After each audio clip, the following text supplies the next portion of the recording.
alaikum. Good evening. Greetings from democratic India. I'm very feeling privileged, humble, honored and emotional rather, to be here when two of my very senior people from Bangladesh are my chairpersons. Dr. Salma is Vice President of South Asian Association of Pediatric Dentistry.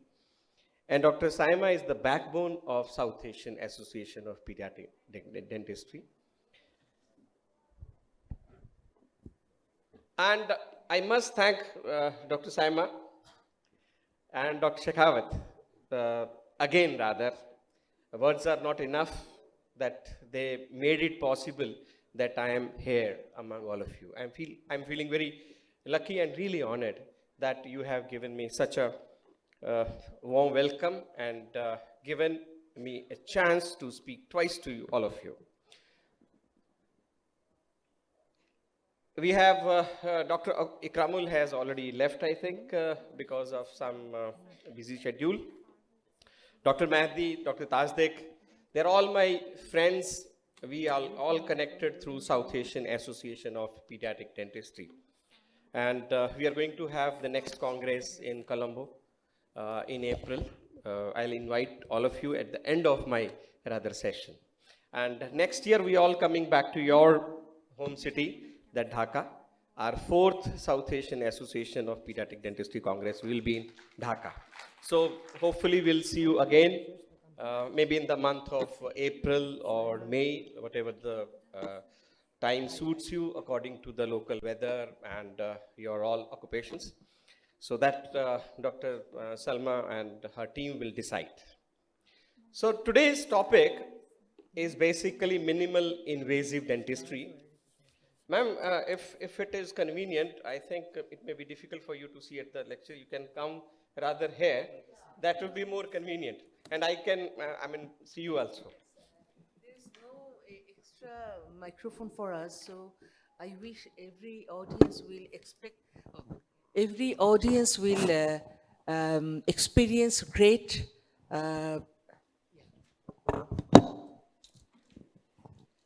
workshop under Professor Virender Gayal.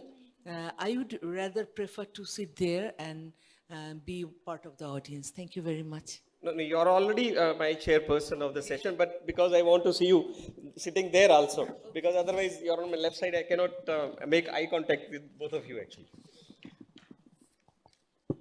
In this workshop, I will be discussing more of clinical procedures rather only academics. And believe me, if we practice those procedures, it will really make difference in our day-to-day practice. So since this program, my visit is not sponsored by any of the company, only the Badi people have brought me here. So I'm not here to endorse any of the product. I'm not going to talk about any positive thing about one product or negative thing about one product. Somehow it comes in my presentation, that's perfectly fine, but I'm not actually endorsing any of the product. So what actually is minimal dentistry? Minimal dentistry is basically a field in which we give a lot of respect to the tissues. We don't want that unnecessarily any tissue should be removed from the body of the patient. We give utmost respect to the tissues and we do not compromise on the treatment also. It is not that under the preview of that respect we undermine our treatment. No, we give good treatment to the patient, patient-friendly treatment, but with minimal trauma, with minimal loss of the precious body tissue. And secondly, the most important thing is we talk about earliest detection. The moment the disease process is going to start or just started, we try to diagnose the disease at the earliest possible time. We try to give earliest possible cure to that patient at both micro and macro level. That is actually this minimal invasive dentistry. So these are those techniques which respect health, function, and aesthetic of the oral tissue by preventing diseases from occurring and intercepting in progress with minimal tissue loss. That is what a definition which is given by the people who follow minimal dentistry, who have done a lot of research in the field of minimal dentistry.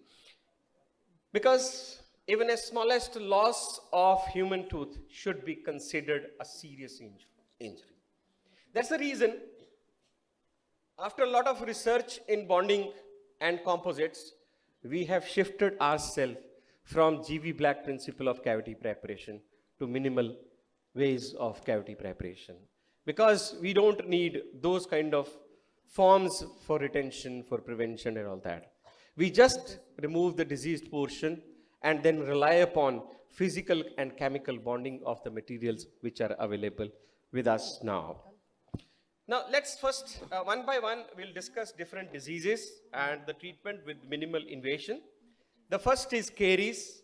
Nothing new about this picture. We all know about that it is because of three main factors. The tooth is needed, the food is needed, bacteria is needed. Rest is saliva, which act as a modifying agent. Then time factor and many other factors which directly or indirectly leads to caries, like anxiety, patient on medication, patient with neurological diseases where they cannot take care of, patients who are bedridden, patients who need a lot of medicines, especially pediatric patients who need a lot of preparates, liquid preparates. Those patients become prone to caries.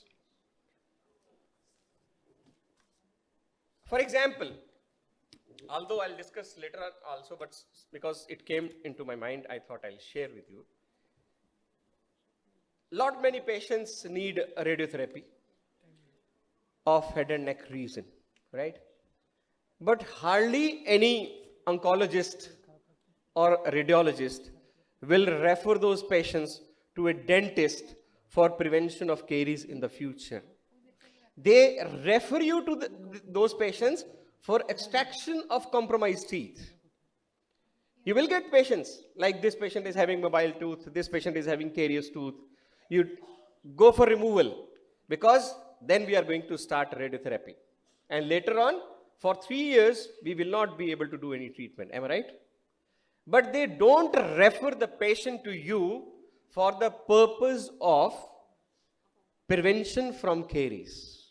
But if we start preventive therapy at that moment, before radiotherapy starts, we can greatly help those patients from caries. The patient will not develop caries at all. We'll discuss how we can do that. So, three main components in minimal invasive dentistry as far as dental caries is concerned. One is identification, second is prevention, third is treatment and control. These three important factors, three important fields which we deal in this minimal invasion dentistry. Now, the first is early caries diagnosis. Early caries diagnosis doesn't mean the patient come to you, you see small caries lesion, that is early diagnosis. No. Early diagnosis means you differentiate between a normal patient and a patient who is a high-risk patient. There are different forms. Canberra is one of the form which is there. If we follow Canberra, we can easily differentiate between low risk, moderate risk, and high risk patients.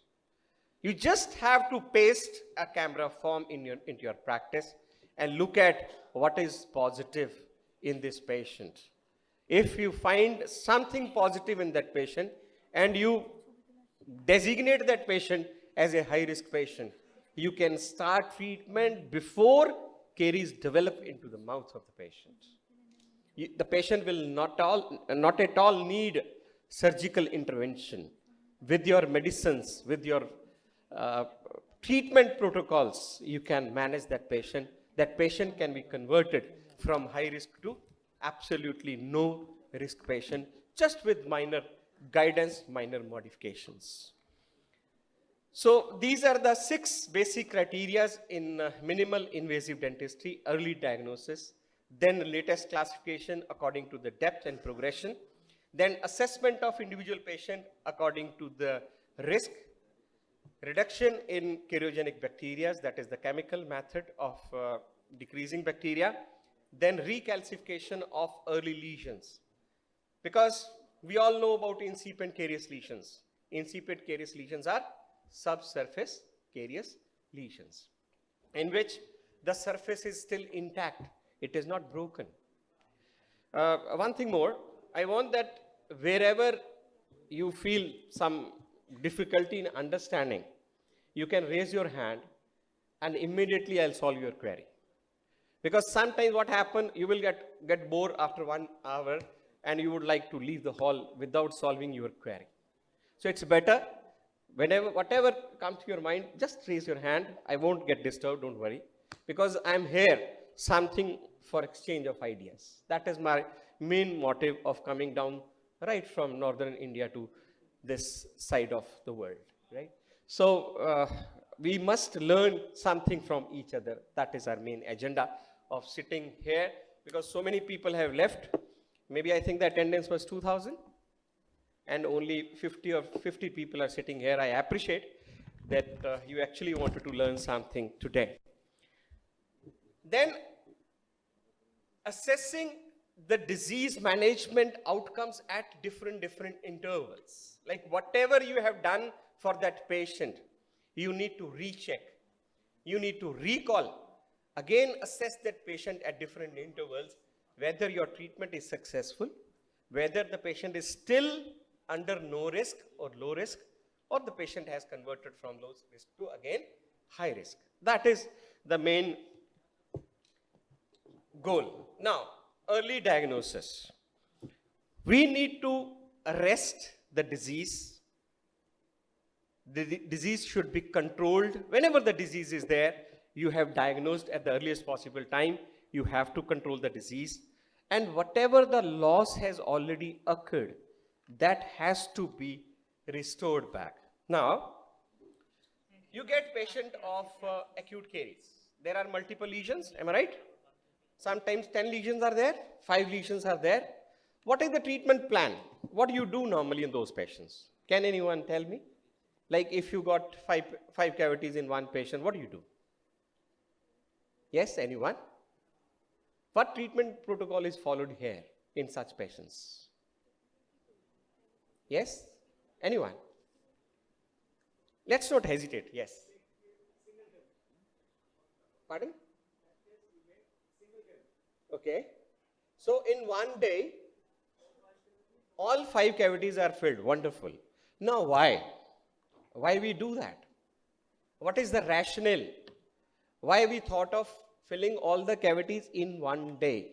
Why we could not wait for some more time? One respiration today, maybe next week, maybe third one next week. Why? What is the rationale? Because our oral cavity is an ecosystem. Bacteria are there. There are 2 types of bacteria which were responsible for caries. That is a gold standard. One is responsible for initiation. One is responsible for progression. Is it? Now, what happens whenever there are multiple cavitations? Lactobacillus is more in number, because that bacteria does not need some sticky agent to be on the site, that lie in the cavity and progresses the lesion. Now what happens when you fill all the cavities in one go? You significantly reduce lactobacillus count in one day. Because once you have filled the space for the cavities, for the bacteria, there will not be any bacteria, lactobacillus in the mouth. So immediately the progression of the disease stops. Now you have a time to do plan for the permanent restorations. It may be silver, it may be glass ionomer, it may be composite, it may be crown, anything. So that is the rationale of doing all cavities in one go. Because you want to reduce the load of lactobacillus in one day. So that at least the disease is not there. Because what we see in the patient mouth is a symptom of the disease. Caries is just a symptom of the disease, like fever in case of typhoid. Right? It is not a disease. Disease is infection by the bacteria. And we don't look at the infection. What we look at? The symptom. What we give to the patient? Relief from the symptoms of the disease. We give a symptomatic relief to the patient. No, we have to treat the cause. That is important. Not that you have to just give a crocin to the patient, typhoid patient, for the relief from fever. It will reoccur. Unless you start with ofloxacin 200 milligram twice in a day, and maybe cefixime to be added, patient is not going to get relief from typhoid infection. So you have to treat the bacteria. Only you will stop recurrence of the symptoms of the disease, that is caries. And caries activity you cannot determine at one time. Today patient came, you check the patient, patient is fine. You cannot say patient is absolutely healthy, he will remain healthy forever. No. 6 months later patient comes, you will find so many cavities in patients. I'm working on one of the project which is something new. I was examining one young girl and suddenly something came into my mind that why this girl is having so many carious lesions, especially the lower interiors. Why? Because otherwise she's a healthy patient, no disease, nothing.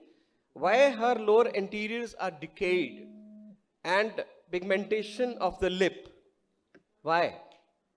Then I took history of that patient.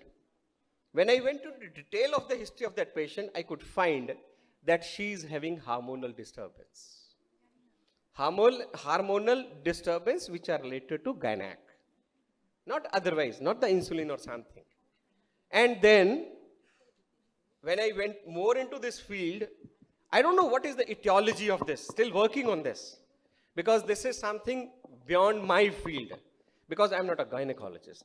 I cannot examine those patients as the gynecologist can do. I need to take help from a gynecologist to reach up to some diagnosis that why that particular segment of patients develop rampant caries. Rampant caries is when the caries involve those teeth which are relatively immune to decay, and that is lower interior. Right? But I have found significant number of patients, young females, even 23, 25-year-old young females, having rampant caries with a positive history of hormonal disturbance. So anyway, that was not a part of this. But we need to check the patient over a time. Not that in one time patient came and you said, okay, you are fine, you go, you don't need any kind of treatment. No. You have to go into detail. What is the lifestyle? What is the diet pattern? What is the brushing pattern? What any systemic disease? Any medication? Any family history? Because what happens? Whatever the mother is taking food, the same food child will have. And when you examine mother, you find 10 cavities. And how you expect the child to remain healthy forever? Because ultimately she is going to share her spoons. She is going to feed the child with her spoon. And what will happen? There will be cross-infection. And child will develop caries in few coming days. So when you treat such patients, you have to treat family, not an individual patient. So we have to look at the child as a package, a patient as a package, not just oral cavity, and we should try to find out lesions of caries into the mouth of the patient. No, we have to look for infection which is not visible. It is at a microscopical level. Now there is a new cavity design by Mount. This is a modification of the classification of cavity preparation, because G.V. Black has given a different type of classification, but Mount has given a different type of classification depending upon the site and how much the disease has progressed. So like this is site 1, site 2 and site 3. These are the 3 areas which they have taken care, and depending upon this minimal, moderate and large and extensive, you can classify the cavities. Because previously we used to have only class 1, class 2, class 3, class 5, class 6, am I right? But now it is not like that. It is according to the site as well as according to the progress. And how this is helpful for us, because size 0 carious lesions can be corrected with remyelinization. We'll discuss later how we do it. Small cavitations can be with recalcifying agents that we can use. Then size 2 and size 3 and size 4, they cannot be treated with remyelinizing agents. For that, we need extensive treatment depending upon how much the disease has progressed. But for size 0 and size 1, still we can try non-surgical way of treating caries. We don't need to always prepare the lesions. Now, these are the patients. This is how we can differentiate between the risk, high, moderate and low. There are few factors: oral hygiene, dental history. Like the patient had multiple restorations, those patients are going to develop secondary caries in future. Then medications, the patients who have medication which cause xerostomia, because we have seen buffering action, flushing action, remyelinizing action of the saliva is not there. The patients who have xerostomia, gastric reflux, then sugar preparates, especially for the pediatric patient, Sjogren syndrome because of less saliva, bottle feeding, then pacifiers, then we have low education status, that is also very important. No fluoride supplements, neither in water, not in tablet form, milk or anything. So when the fluoride is not there. So all these factors will put the patient into risk patients. If these factors are missing, fluoride is missing, you take a history of the patient, where do you stay, and you know in which area what kind of water is available, right? And then you can put those patients into at least a low risk patient, even if they don't have caries. But you cannot say you will remain healthy forever. So like that, you have to differentiate between different groups. And from our oral pathology knowledge, from our dentistry knowledge, we know that dental caries is not a continuous process, right? There are ups and downs. There are phases of demyelinization, there are phases of remyelinization. And whatever the phase overpowers, that is the result of caries. If recalcification is there, there will be repair. If there is no recalcification, only decalcification is going on, there will be a cavitation formation. So it is not a continuous process. And we all know about the critical pH, that is 5.5.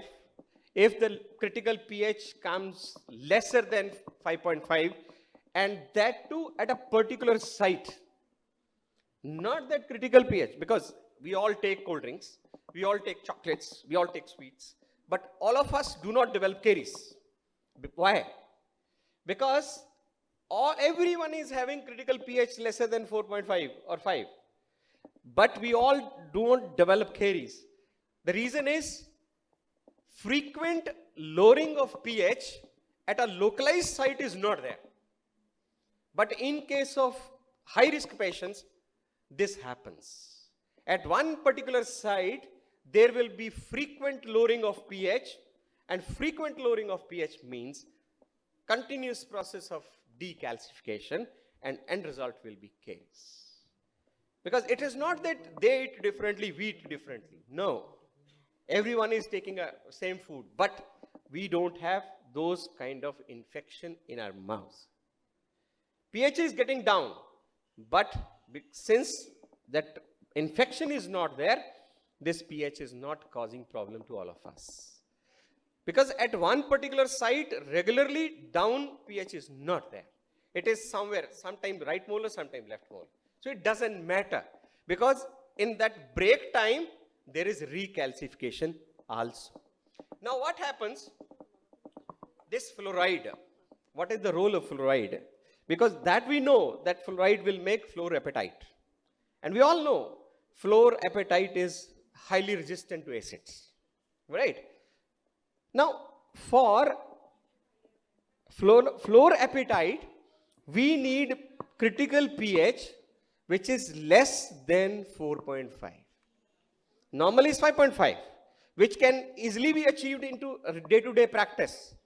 But getting pH lesser than 4.5 is difficult to achieve. And if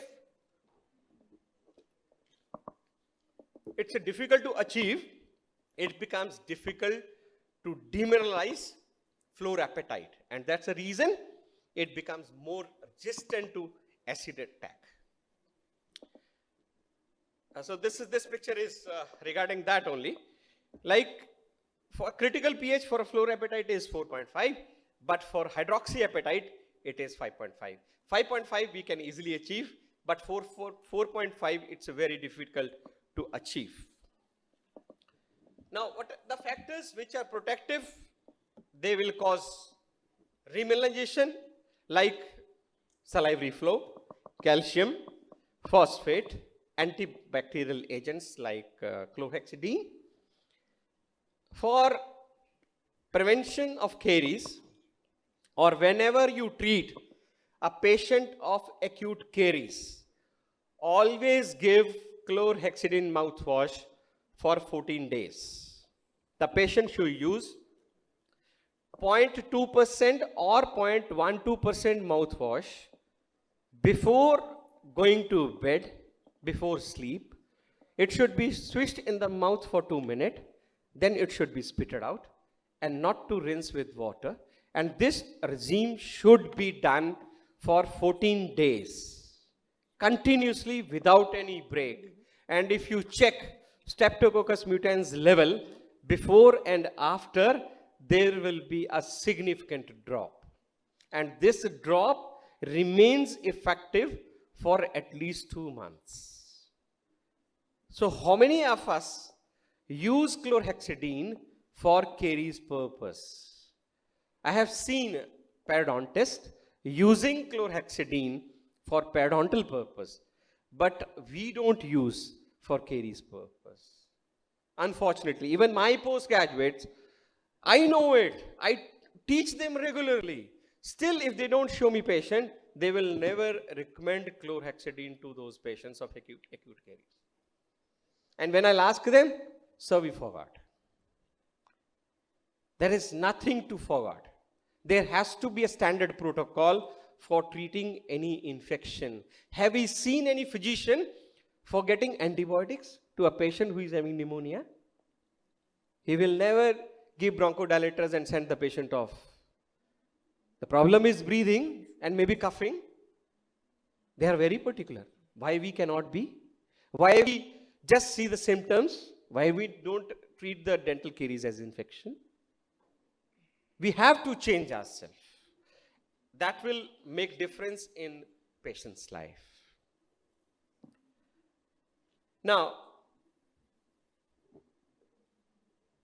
we have these medicaments: chlorhexidine, diamine, silver fluoride, ozone, triclosan, and cavity seal by chemical agents. I'll discuss few of that those materials very, very quickly and how we use it.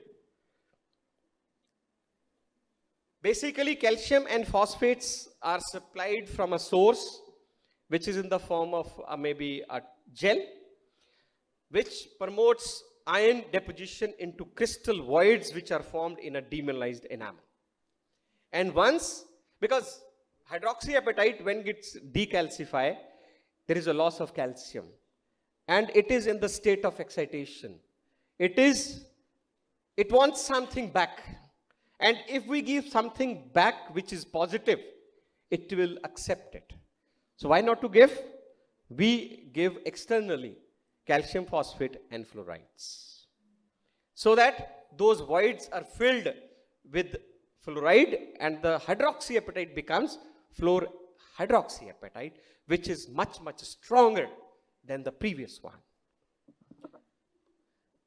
So this is something to just make you understand, like this is what I have just discussed. The requirement is important. Like, what are the requirements of remineralizing process that we must understand? There has to be sufficient minerals in the saliva, and all people don't have minerals in the saliva, so we have to artificially give. Molecule of carbonic acid has to be produced for its action. And important thing is the demineralized matrix of hydroxyapatite. Every change, whatever the medicine you are applying onto the tooth, that should actually touch the demineralized matrix. Then only it will be effective. And that's the reason the medicine which we use for remineralizing, that is rubbed onto the teeth, because you want that it should actually touch the demineralized surface. We don't just ask the patient to apply it lightly. No, we ask the patient to rub it onto the teeth. So each and every surface of the tooth touches remineralizing agents. And another factor is spot of the tooth has to be clean. That is very, very important. If the patient is not brushing properly before application of remineralizing agent, it is absolutely a failure. Patient will not have results of using remineralizing agents. So two things are very, very important.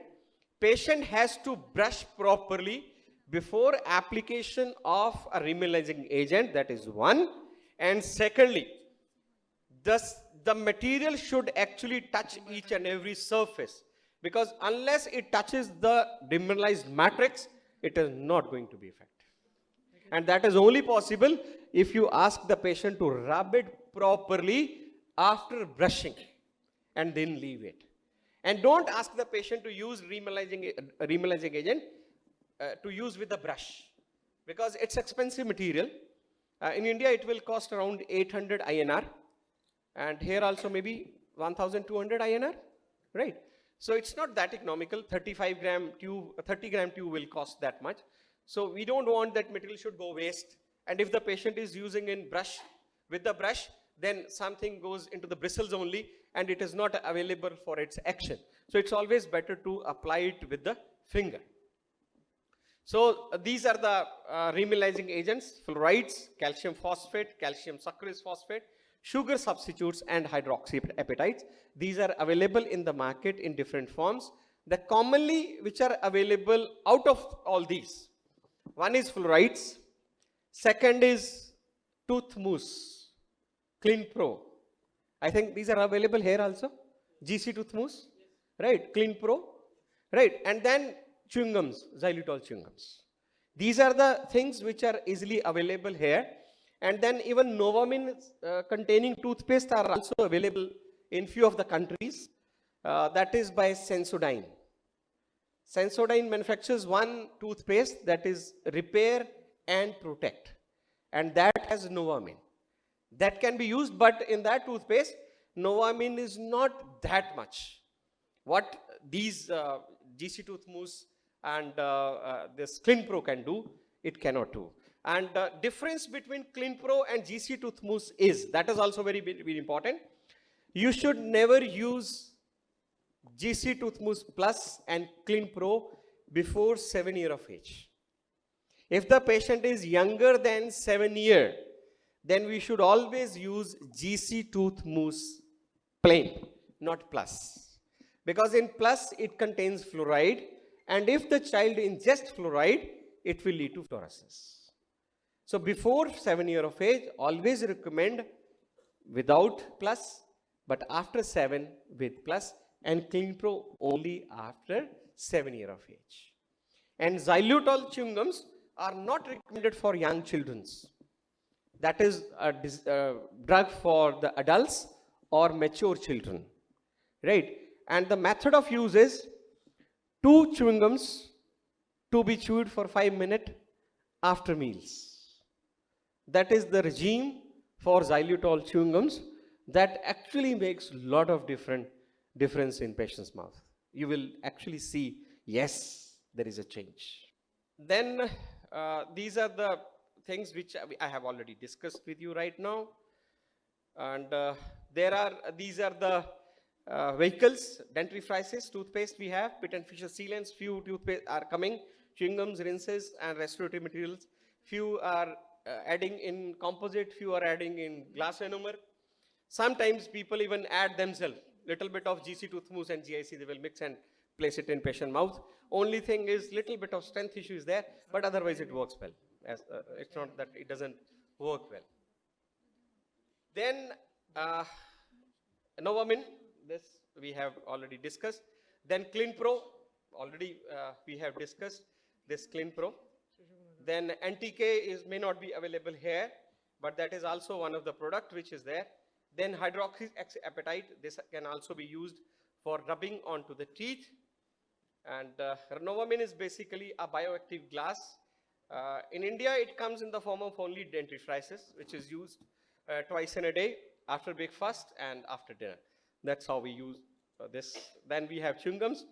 Xylitol, I have already discussed, like how it is used. Then important is material now. The second part comes is the material. In material, we have glass ionomer, very, very commonly used. For pediatric practice, I'll say RMGIC is the best. Because one is aesthetic, second is strength, third is important factor is sharp setting time. The moment you put light, it will set. No problem if the child moves, because you just need 3 seconds. Now the lights have come, which are 1 second lights, right? You just have to glow the light for 1 second and the material will set. So RMGIC is one of the best material for pediatric restorative practice for primary teeth. Otherwise, GIC is not a material for permanent teeth, for permanent restorations, because glass ionomer is only a dentine substitute. It is not an enamel substitute. So never ever try glass ionomer thinking it as enamel substitute. Just to replace part of dentine, you can use, and enamel has to be replaced with the help of composites or other materials. And that is the rationale of sandwich technique. We all practice sandwich technique, right? I think something will be there later on about that. And beauty about this material is rechargeable capacity. Whatever the inbuilt material, fluoride is there, once it is used, it will take up fluoride again from dentifrices, water, and whatever you eat, and it will keep reserve and keep supplying.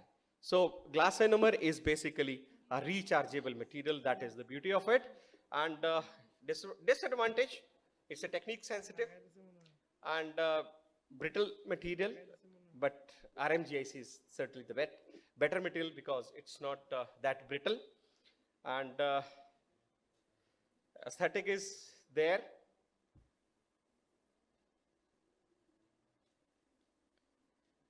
So when you use RMGIC, because of presence of resin, it is not water solvent.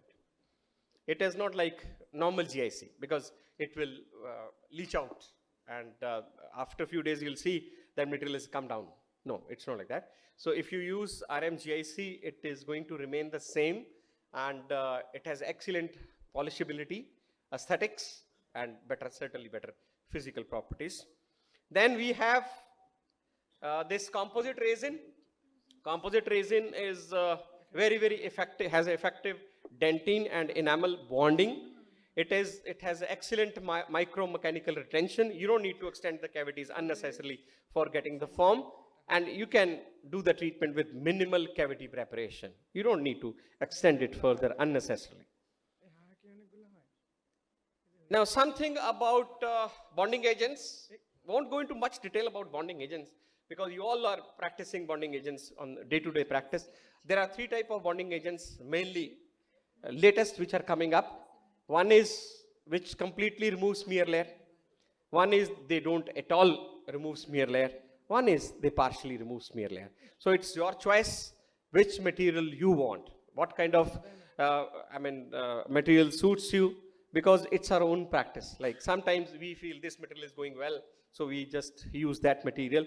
But 3 types of bonding agents are now available in market. But main use of composite is we respect the tissue. We do not unnecessarily remove dentin or enamel for the sake of retention. That is the main purpose of using it.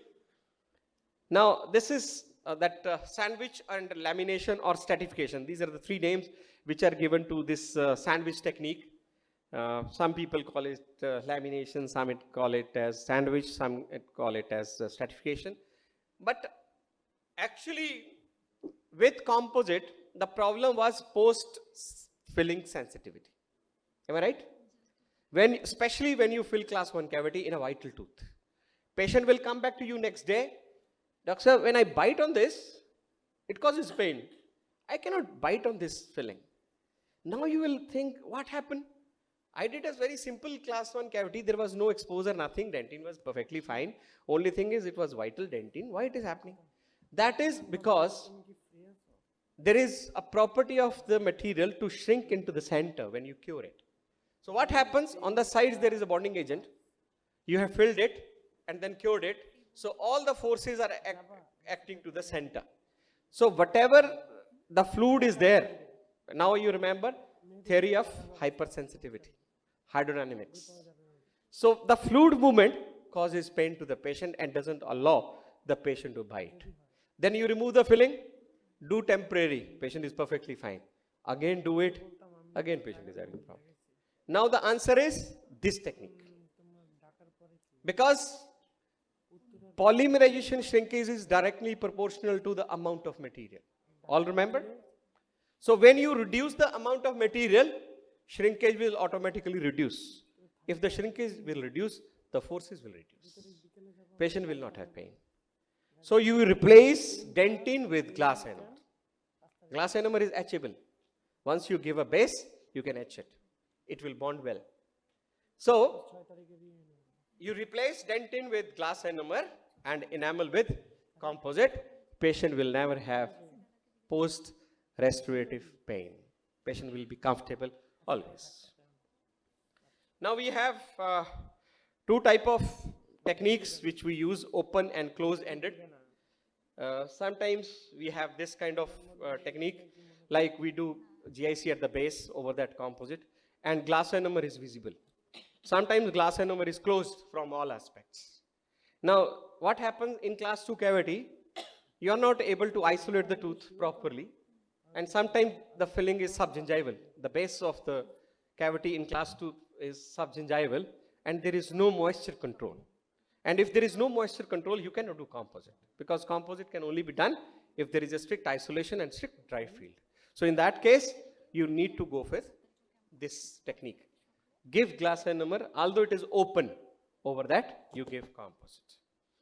Now something with Icon, we have few papers on that. We have done research, not related to caries. That was something about hypoplasia and bleaching, which we have done. Already papers have been published in Journal of Aesthetic and Restorative Dentistry. That was the most downloadable paper in 2017-18. Now, do we use Icon here, resin Icon here? Do we use? Anyone? We are not using Icon? Okay. But still, I'll tell you the detail how we do it. Like you get these kind of patients sometime, hypoplastic patients, right? Even this kind of may not be there, only white opacity is there, right? That may be because of caries, that may be because of hypoplasia. But why it is? Because there is a difference in refractive index of a normal enamel and that particular part of enamel. And that difference is because the calcium is different. The content of calcium is different from the surrounding normal enamel and this patchy area. And you have to repair it. with minimal invasive procedure. Isolate it. Then there are 3 syringes in resin icon. One is etchant, second is drying agent, third is a liquid of monomer. Etchant is not phosphoric acid, it is hydrochloric acid. So you have to use it cautiously. You have to use it in a strict isolation. You apply this hydrochloric acid onto the enamel for 2 minutes, not as we do 15 second or 20 second for phosphoric acid, for 2 minutes, because you actually have to make pores. So you apply, then you rinse it off and take 30 seconds to completely rinse it off. Not that the green color has come out, so it's okay. No, you have to completely rinse it off so that absolutely the surface is neat and clean. Then this will be the picture. Then you apply drying agent, that is ethanol, alcohol. Once you apply ethanol, it will make the surface more dry. More dry means it will take out everything from the pores and will make it, it will prepare it to receive next material. So this is the procedure. Then you apply ethanol, infiltrate, resin infiltrate. This is just a monomer, but with very, very less viscosity, very, very thin. It will flow very, very easily. So once you apply it, wait for 30 seconds, let it go inside the pores, let it flow. If you cure it immediately, it will not go deep into the pores. It will remain superficial. So you wait for 30 seconds, let it go inside, then cure it. Once you cure it, still you will find the surface is not proper. Why? Because the liquid has been taken up and surface is still uneven. Then you apply more. And once you apply more, wait again for 30 seconds and then you cure it. So that is reapplication of resin infiltrate. And this is how it will look once you do resin infiltrate on such patients. And then whatever the cavity was there, you have seen that cavity was there, that cavity is filled with composite. Because already monomer is there, you just have to place little bit of composite according to the shade, whatever is needed for that patient, and you can make the change without even using your buzz. That's how beautifully it works in such patients. Actually, this material was invented, made for incipient carious lesions, just subsurface lesions. The surface is intact, only subsurface cavity is there. So you just have to apply hydrochloric acid, it will open up the pores. You flow the material, it will go deep wherever the calcium was lost, and it will top off the surface. And absolutely, the lesions will go. And especially the orthodontist, after bracket removal. Once they remove the brackets, there is chalky area below the brackets. For that, this material was actually invented. Proximal surfaces, that material was invented. So this is how it will make change in patient's teeth without even touching any bone. You don't need it. You can simply use this material and make difference. Then we have these procedures, ART. Nothing new about ART. That is just excavation and filling wherever you have less of armamentarium. No electricity, nothing, no engine to operate. So you just have to excavate with a special excavator and fill the cavities with the type 9 glass ionomer, because that can tolerate moisture. Because this material was actually invented for geriatric patients with the root caries, because in root caries there is always some moisture. So for those patients this was used. Then we have CMCR, chemico-mechanical caries removal system. In that we have Kirisolve, which was which is a very, many years back it came into practice. Only thing is it needed a special excavator instrument to clean down all the caries from the soft caries which was there after the application. Otherwise, and it was time taking. The only beauty was no drill was needed and it was child friendly. That's what. Then we have Papa Keri, which has come into practice. This is also same. Only thing is we don't need special instrument. With a simple excavator, you can use it. Then we have Pitt and Fisher sealants. Pitt and Fisher sealants and PRR. In PRR, we have to prepare some cavity. But in Pitt and Fisher sealants, we don't prepare any cavity. We just have to etch and flow down Pitt and Fisher sealant, either with bonding or without bonding. That's your preference. That's your practice. But I prefer with bonding because I've seen when you use Pitt and Fisher sealant with bonding, it gives more longevity to the patient.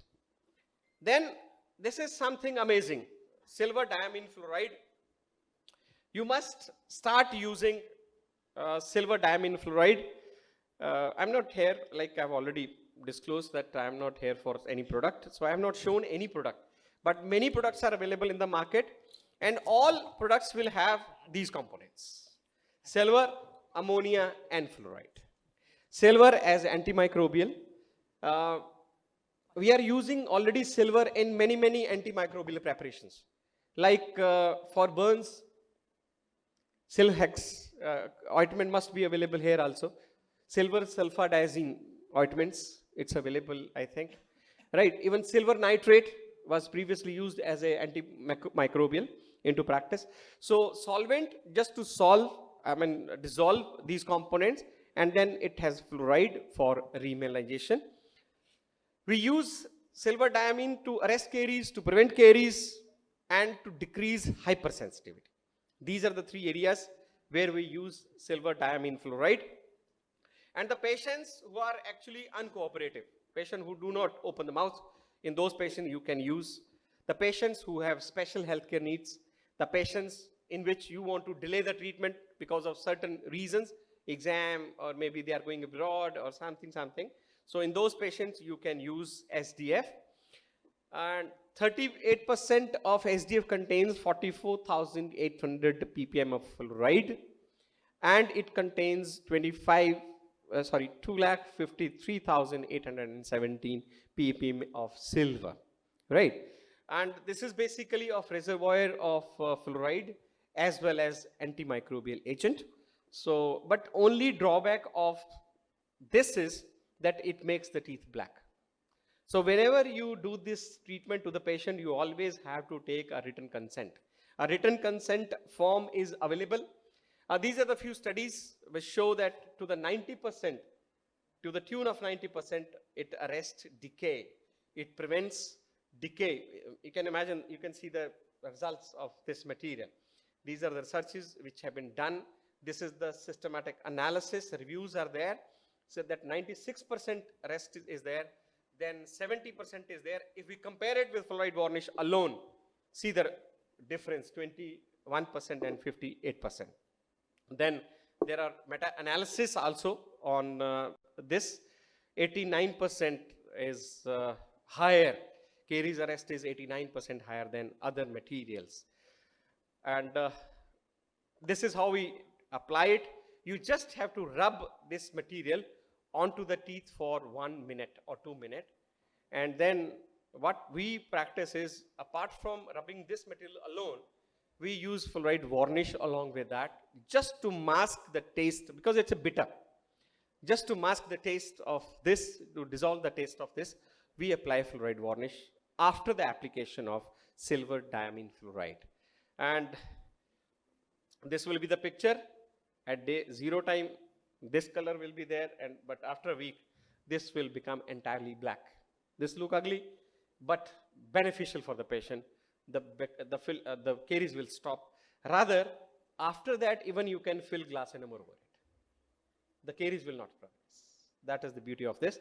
And this is the example of consent form, which you can download from any of the website. Many websites have. So you have to inform that this is going to make the teeth black. Otherwise, the patient will say, Doctor, what you have done to my child, he doesn't even smile now. But you have to discuss the benefits of using it because the cost, although it is there later on in my slide, the cost in India is 1,800 INR for one bottle. 160 to 170 drops are there in one bottle. So roughly 10 rupees per drop. And one drop can be utilized for 5 teeth. So how much? 2 rupees. Maybe 3 taka. So if you can benefit patient with 3 taka and arrest his decay, and this treatment is needed to be repeated depending upon caries risk after 3 months to 6 months to a year. That will all depend on what is the caries risk of the patient, but it will make tremendous difference. Just for with 3 taka per tooth, and if 4 lesions, 12 rupees, 12 taka. And if you make them understand, yes, teeth will be black, but there won't be any problem. I think they will bless you. So you have to do prophylaxis. Vaseline you have to apply because it can, if it fails, it will cause ulceration. Although it's temporary one, but still sometimes patients are fussy. So protect yourself and the teeth, that's always better. And then isolation, then suction and drying, then you rub it for 2 to 3 minutes, wash it with water, but I prefer applying varnish over that. Then there is no rule how many times you have to apply. It depends upon patient, right? So these are the few of the patients which we have discussed that here we can use. Silver nitrate is used since years, but this material, silver diamine fluoride, is cleared by FDA actually. So then only it came into picture. Although few of the countries are still using since many years, but worldwide it was not used before, but now it is used. So the cost which I have mentioned here is one of the premium product, 2,500 INR. But the product which we use, because that is the pioneer, so they have more expensive. I'll share the name, it's Arrest, right? So, but we use a different brand which is available on Google, you can find it out. So that's how. And there is no contraindication, absolutely safe, no poisoning, nothing. Only thing is, if allergy, you have to take care from allergy from the silver. If the patient is allergic from the silver, don't use it. And there is no contraindication except if the tooth is pulpily involved. If it is pulpily involved, it is of no use. Because then what is the fun of arresting caries if the pulp is already involved? So that's, and another thing is it causes black staining of the hands. And if it spills on the clothes, it does. If it spills on the floor, it does. So immediately you have to clean it. That's what you need to do. But otherwise it causes stain which remains for many days. If it spills on your hand, it stain, and if you let it dry, then stain will remain for many days. But if you wash it with alcohol or something, that immediately you can wash it. But people prefer filling glass enamel after doing this fluoride. That's also a great thing. And these are the guidelines which are there by AAPD. You can download and you can read it and then you can use it. And something take home about SDF is that it is a wonderful indirect prevention of caries. Dry and isolation is very important. And wherever you apply it, it will cause staining. Wherever, that's for sure. Maybe tongue, lip, hands, clothes, floor, anywhere. Then we have tunnel, box and slot preparation. This is the picture for tunnel preparation. Only thing you have to take care is if you can prepare 2.5 millimeter away from the marginal ridge, then only go ahead with that. If you are not able to save 2.5 millimeter from the marginal ridge, you are not able to enter 2.5 millimeter away from the marginal ridge, then don't practice this tunnel preparation. Because ultimately this margin will break. So if you are 2.5 millimeter away, then only you can do practice. Then we have slot preparations and box preparations. In that, we remove marginal ridge because we are not able to save 2.5 millimeter. But we don't unnecessarily do the extensions of the cavity. Then we have air abrasion. That is also a wonderful minimal invasive agent. We use alumina oxide particles at the speed, high speed velocity, which cuts down the denting, but not as aggressively as the handpiece does. And the particle size is 27 to 50 micron meter. Now the cutting efficiency will depend upon air pressure, size of the particles, powder flow, how much the diameter of the nozzle, the angle of the tip, the way you touch it with the tooth, and the distance of the tip from the tooth. All these factors will dictate the amount of cutting which is done. Then we have tooth preparation with laser. This I will not touch. Then we have a repair instead of replacement. Sometimes patient comes to you with small secondary caries around a nice filling. So now it's our choice whether you want to remove the whole filling and redo it, or you just want to prepare the secondary carie surface and do the restoration patchwork. Now you have to clinically judge which is beneficial for the patient, not for the pocket. So that's important, because if we look at our pocket, certainly whole restoration is important. Maybe crown, maybe zirconia or something is very nice.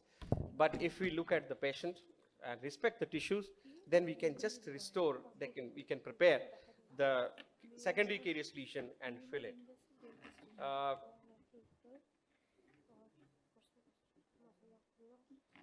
Then is the disease control, like how we can control the disease. That's identification and monitoring of the bacteria, diet analysis, modification, use of topical fluids, antimicrobial agents. We started at about 7:15. So 1 hour is passed. How many minutes, ma'am, I can talk about?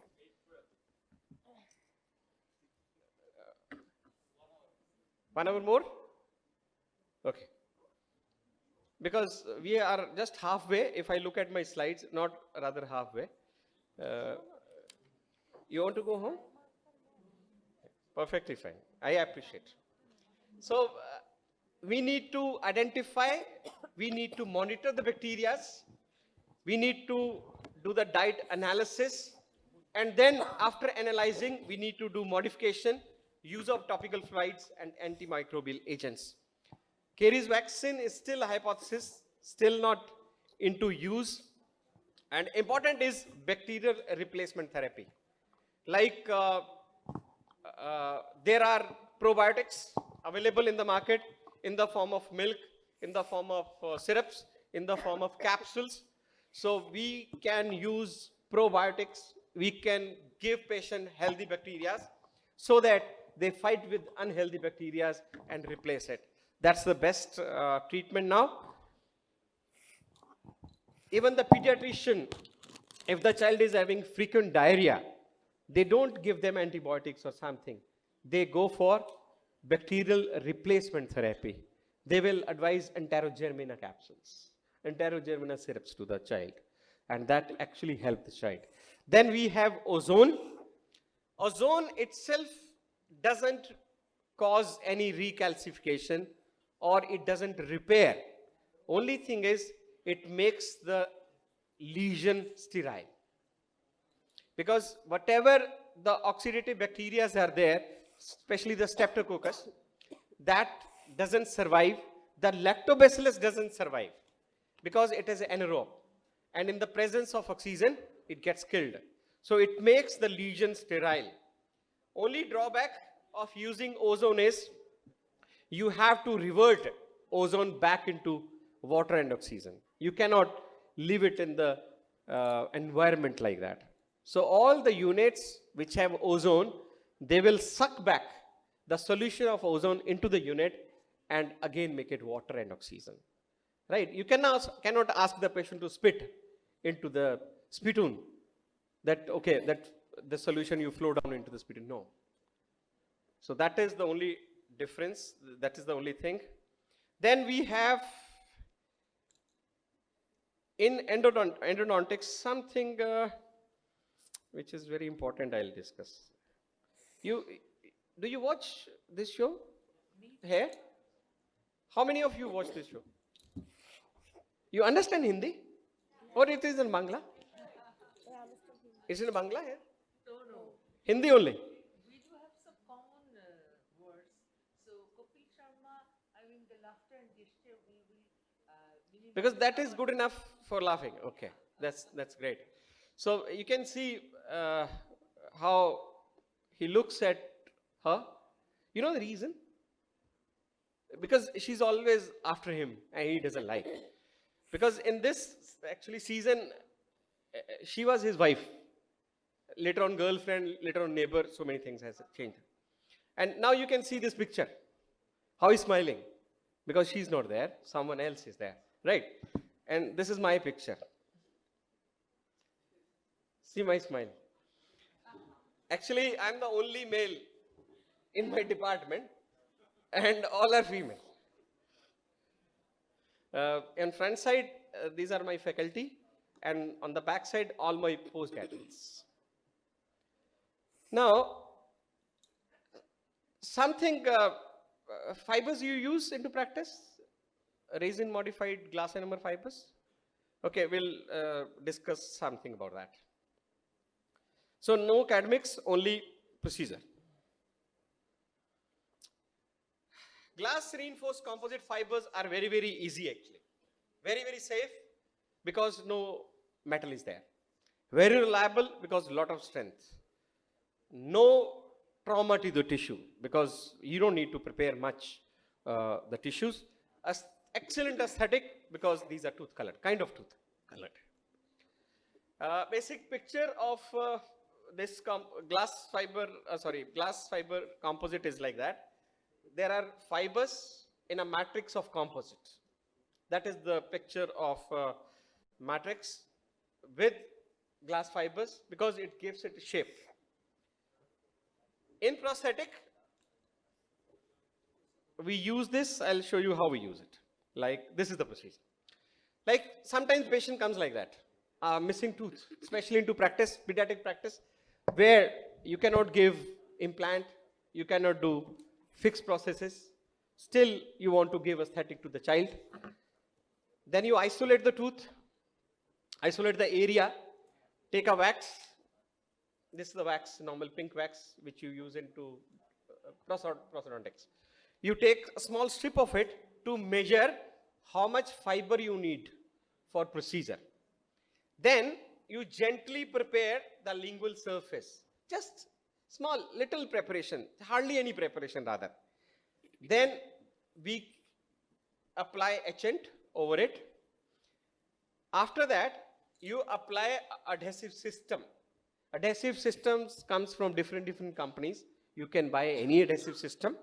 You apply adhesive system, then you cure it, and then you need to put a lead foil like this. You don't want that material should touch the rubber dam directly. Then over that, you apply a layer of flowable composite, then you cut down the fiber, resin reinforced glass ionomer fiber. Whatever amount you need, you cut it, you place it, then you cure it. Once you cure it, then you have to take material which is crown and bridge material available in the market, very, very easily available in the market. With that, you can build up the lost tooth. So slowly, you can build up the lost tooth, then you cut down the rubber dam sheet, and with that, like this. That was a direct method of preparation. Here we have indirect method of preparation. Sometimes you don't have that much of time, then you take impression, and the same procedure is repeated.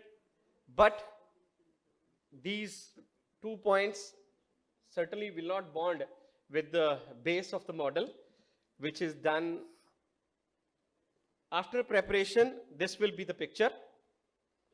Then you have to prepare the surface on the lingual side, do etching, apply bonding agent, apply flowable. fix it, cure it. That's how you can give aesthetic to the patient with the use of resin, glass ionomer composite fibers. So this is how you can replace these teeth. Same procedure is for the posterior, but the only problem with the posterior is you have to prepare the occlusal surface of both the teeth. Because if you do not prepare the occlusal surface of both the teeth, the material will not, this fiber will remain high and it will come into occlusion. So, but the procedure is almost same like this. You have to prepare both sides. Then you take an impression, putty impression, pour it, then apply a separating agent, measure the length of the strip by using the same procedure, then cut down the fiber, then you place the fiber on the cast the way you want to, then you cure it for 40 to 60 seconds, then apply a layer of flowable composite over it, then you cure it, then you build up the crown, you take this crown, you sandblast both the ends of the crown, then clean it, etch it, same way the cavity is etched, cleaned, flowable is added, and this is cemented onto the patient's mouth. This is how it can be done in patient mouth. This was something about bridge. Actually, my presentation was ending here. But how many of you have attended my lecture? Have you attended my lecture? Because I left something which I thought was very, very important. So what I did was, because I had time, so I just cut paste few things here.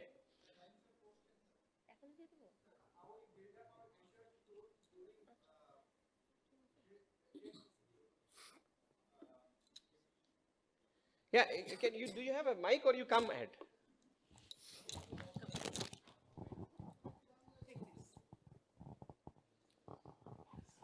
Actually, I want to know when you are making the reinforced bridge, then how you build up the anterior tooth during this procedure. Which one? Which the tooth which is Pontic? Pontic, yes. Maryland one. Maryland bridge. I am asking about Maryland bridge. No, actually, see, on the fiber, once you have selected the size, you have positioned it, then you have cured it. It becomes rock hard, right? And then over and below it, you can flow down crown and bridge composite material, which is available separately. And with that, you can give any shape and you can design a Pontic. That's how it is. And then you take out the assembly. The prepared surfaces are etched, bonded, flowable composite is applied, and then the ends of the bridge, they are sandblasted, etched, bonding agent applied, then little bit of flowable. Then both things are placed onto the lingual or the occlusal surface and cured. That's how it. I have another question. Yes. You use the pediatric children that hydrochloric acid Yes. for 2 minutes. Yes. Why you don't use 37% Yes, phosphoric I'll acid? answer you.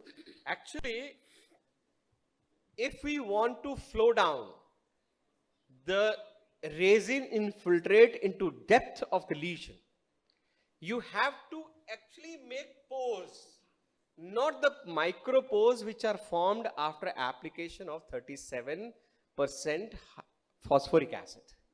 Because 37% phosphoric acid, if we apply, it will make the surface mildly chalky.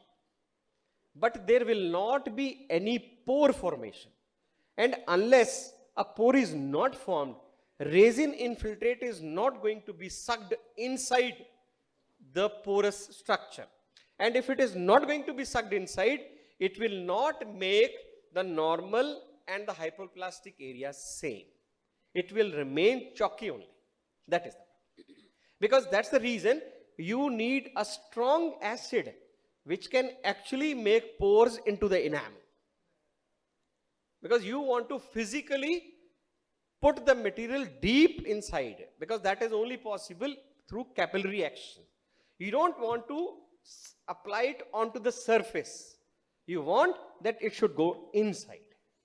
Can we use it for adult patient? It is done for adults actually, because I have discussed that this material came into existence for post orthotherapy, and post orthotherapy is done in normally adult patients. But later on, multiple uses were there.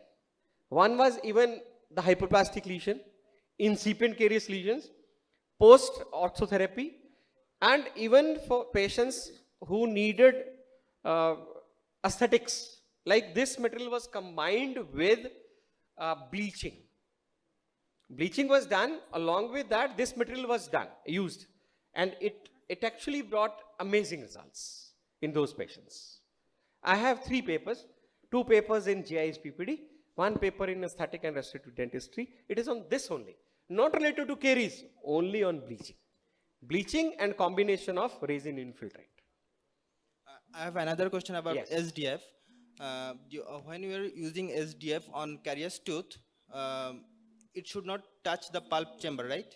No. If the pulp is exposed, if the tooth is pulpily involved, then it is contraindicated. It is not at all to be used when the tooth is near to exposure. It can only be used where there is a significant amount of remaining denting. That's how. And it will continuously, it will be black, full Yes, teeth, full yes. teeth. It will remain black till the time there is no re-caries. If caries happen again the dentin will become soft. But if you take care with the diet and brushing and all those features, it doesn't become carious again. It's a wonderful product.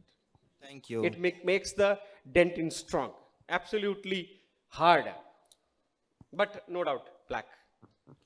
So this was something which I thought was very, very important, and I should discuss in trauma. Whenever a concussion injury is there, small injury is there, the patient feels tenderness when they stuck onto the teeth, then you just have to give occlusal relief of the opposite tooth so that the opposite tooth should not touch, and ask the patient to remain on soft diet and put the patient for follow-up. And this is true for young permanent teeth. Whatever we will discuss will be true for young permanent teeth. And you just have to follow up the patient radiographically and with vitality test and clinically. And if everything is going normal, perfectly fine. Then extrusive luxation, if the tooth comes out, not completely, then you have to digitally push the tooth back into socket and splint it. You should not use forceps. You should always use a digital pressure, because that is the gentle pressure. And sometimes you have such kind of injury. There is a fracture of alveolus also. And when you feel it from the labial side, you feel something coming out. And if you try to reduce these tooth, then you feel that something again coming out more, because the apex of the tooth is felt from the labial vestibule. So in those cases, first of all, you have to press the labial side inside, and then you can digitally take the tooth up. Because if you try just a digital apical pressure, tooth will never get reduced. So always put your one finger onto the labial side, press it down, and then you up, and it will get reduced. Then you have to do splinting. Splinting, this is intrusive luxation. If the tooth goes inside, that causes maximum trauma to the periodontium, because it causes spherences of the vessels. But success of the treatment depends upon the amount of root development. If the root development is not there, the tooth is having a wide apex, you can still expect re-eruption. Sometimes with a gentle force, with the help of forceps, you just loosen the tooth. Not that you rotate the tooth. You just loosen the tooth and leave it, and you will see the tooth coming out. But this causes maximum trauma to the periodontium. So this way, you have to, sometimes the tooth has gone inside, you need to bring the tooth out because there was a lot of intrusion, and then you need to do supplanting, and patient is fine. Sometimes you can try for orthodontic extrusion also. That is also one of the way of extruding the teeth. This is something about avulsion. The tooth has completely come out. If the tooth comes out completely, especially the young tooth, and immediately patient comes to you with treatment, then you don't need to worry about anything. Just put the tooth back into socket. But before that, there are 3 chemical soaks which I would like to discuss here.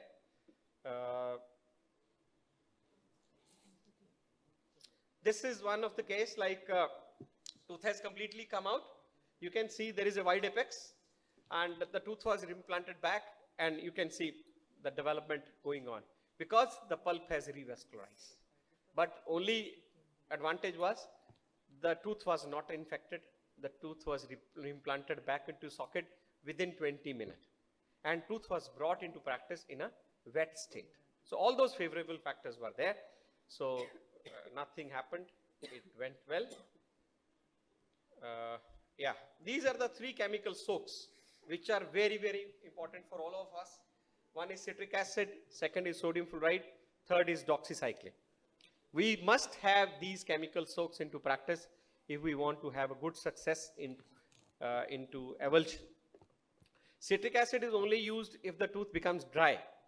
And once the tooth becomes dry, you cannot put the tooth back into without removing the dead fibers of periodontal ligament. You have to clean down all the fibers of periodontium, then condition the root surface with citric acid solution. Put the solution into sodium fluoride for 5 minutes. That will remineralize and it will delay resorption. And then doxycycline for 3 minutes. It will help you in making the root surface sterile. So definitely the success of the treatment will be more. So, and then few lines about crown root fracture. If crown root fracture happens, there are 2 ways. One is surgical repositioning. You bring the tooth out of the socket little and supplant it. Let the periodontium get repair. And then you can do the crown. But it all depends, all these things depends what is the clinical condition. If there is too much of loss of the crown, there is no point doing lot of effort for such things. You can always go ahead with replacement therapy. Then is orthodontic repositioning. You can also bring the tooth out. Let the fracture site come out of the socket so that you can make a crown over it. And the apical third and middle third fractures have always a good prognosis, and cervical thirds have the poorest prognosis. Because if cervical third fracture is there, it becomes difficult to supplant the tooth into position, and ultimately the tooth has to go. But in case of young permanent tooth, if middle or cervical third apical third fracture is there, always reduce at supplant. Supplanting is for 3 to 4 months. That's very, very important. Supplanting should not be less than 3 to 4 months. Now what happens? Normally we feel that pulp gets strangulated because of inflammation and there is no exudate space. But the best part of middle and apical fracture is there, even if the pulp gets inflamed. But these fracture sites are the exudating, the points from where transudate and exudate can come out. So pulp never gets strangulated, right? So always there are chances of good success in case of middle third and apical third, because vital pulp is there. From outside, cementoblasts are there. From inside, odontoblasts are there. So both blastic cells can repair this fracture site if the tooth is young and timely treatment is given. Antibiotics are given to the patient, so there is no bacteria into the pulp and pulp will heal. So you just have to reduce and supplant. And you can see there is a fracture in the middle, just supplanting is done, there is a healing. Lower anterior fracture, healing, wonderful healing happens. Because the tooth was young. That was the only thing. So many thanks to organizers of this Congress once again. And now I invite all of you for third Congress, which is going to be held in Hotel Gale Face. Locals call it Goal Face, although it is Gale Face. Recently I went back to Colombo and Kandy, and people were talking about Goal Face, Goal Face. I was thinking, which hotel we have booked? They are talking different. Then someone said, no sir, it is pronounced as Goal Face. All those are spellings are Gale Face. So I'll also say Goal Face. So Goal Face Hotel, Colombo, which is around 150-year-old British property, one of the finest five-star hotel.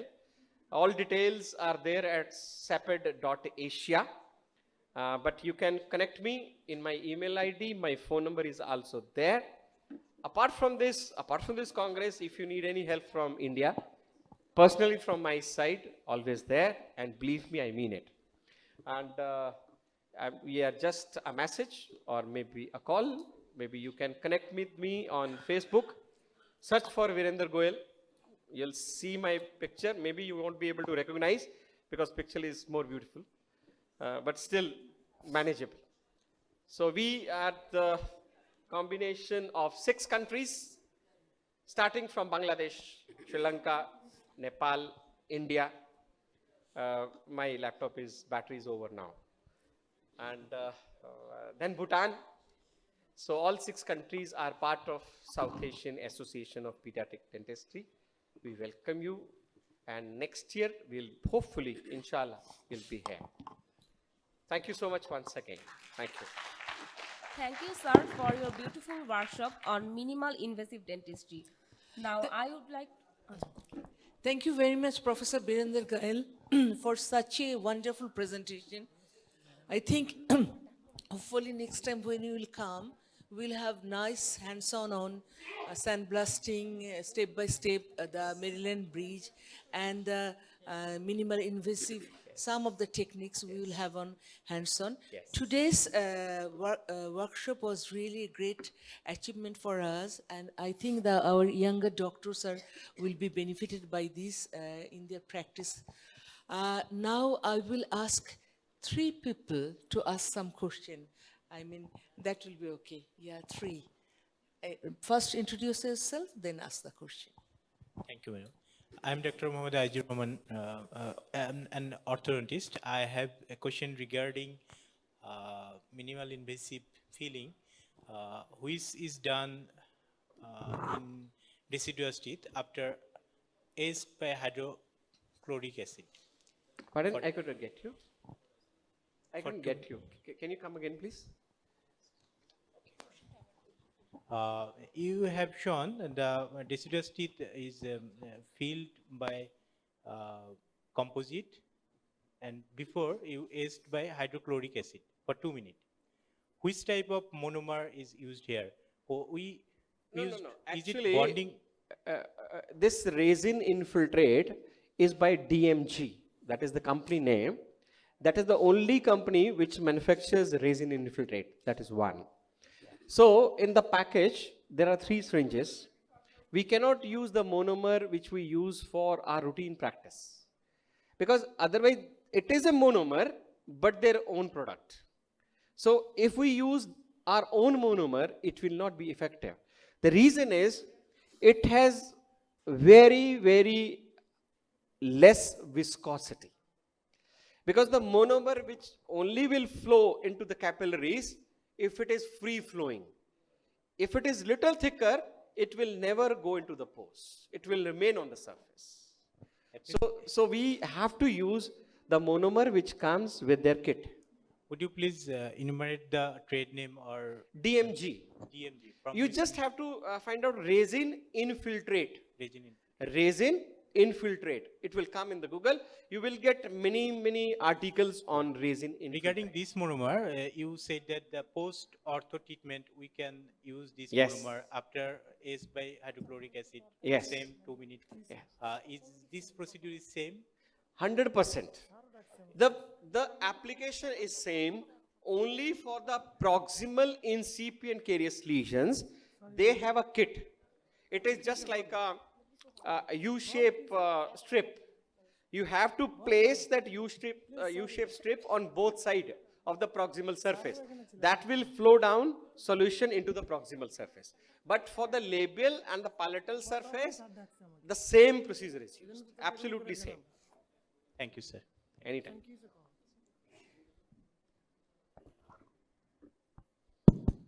Thank you so much, sir, for your nice presentation.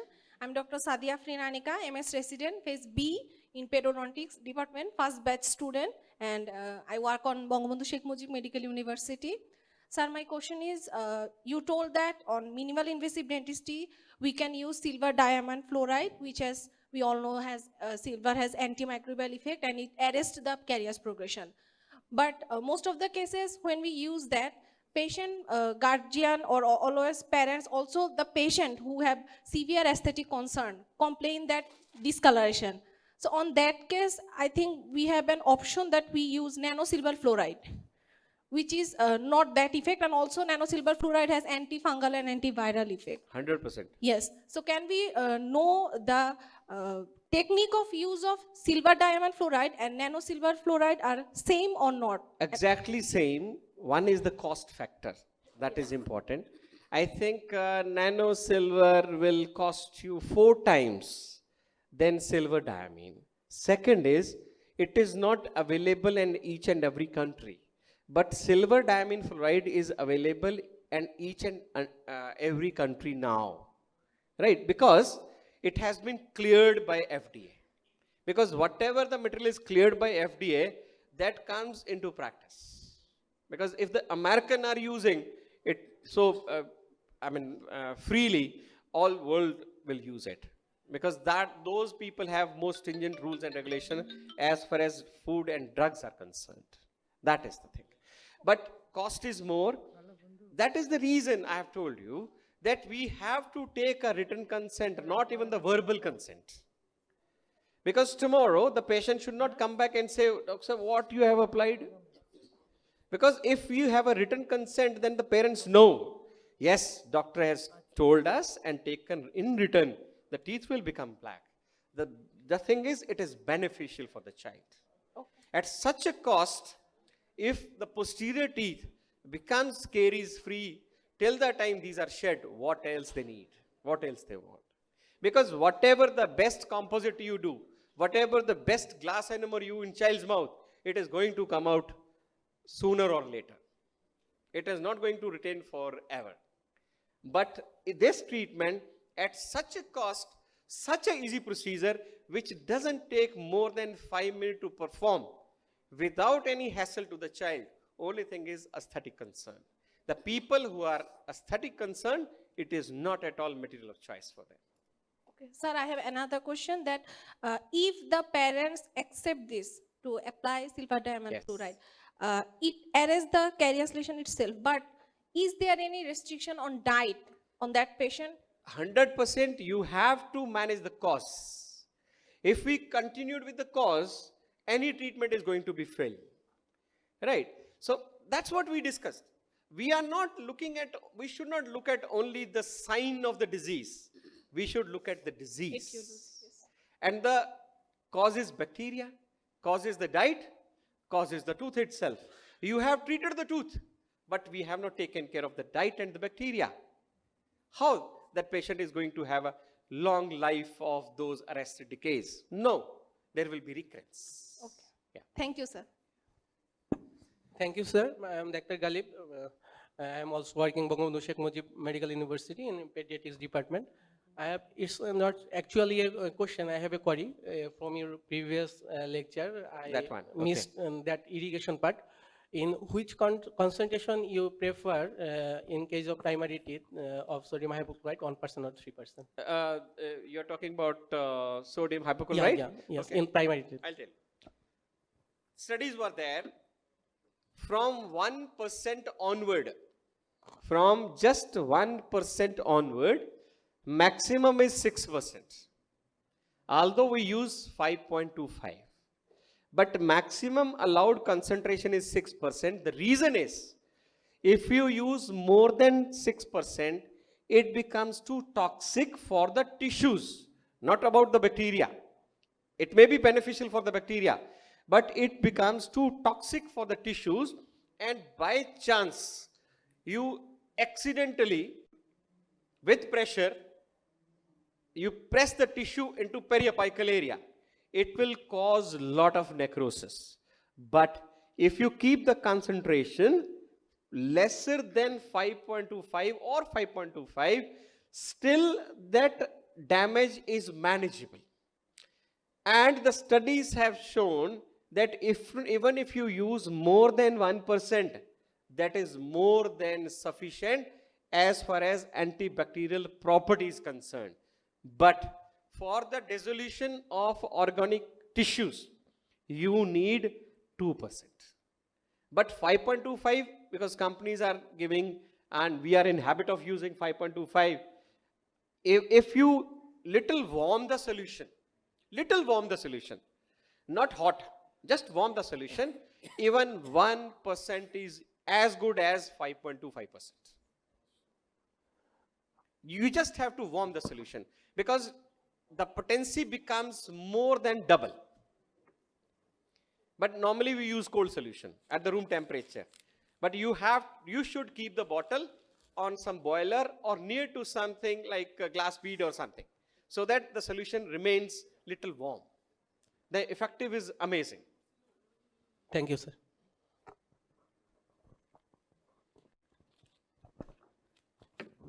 Thank you very much again. On behalf of the audience and my co-chair, Dr. Saima, thank you again and welcome to our country. I think the rest remaining days will be a pleasant experience for you. Thank you again. Thank you so much, ma'am. Being here, I knew you had some work, urgent work at home, but still you stayed back. I really appreciate. It's my pleasure. And Dr. Saima, I must thank you for receiving me at the airport, being so busy here, and bringing me on time back to this Congress, because it took just 45 minutes for me to reach to the venue from airport. I think we made a record. And thank you so much for everything. Thanks a lot.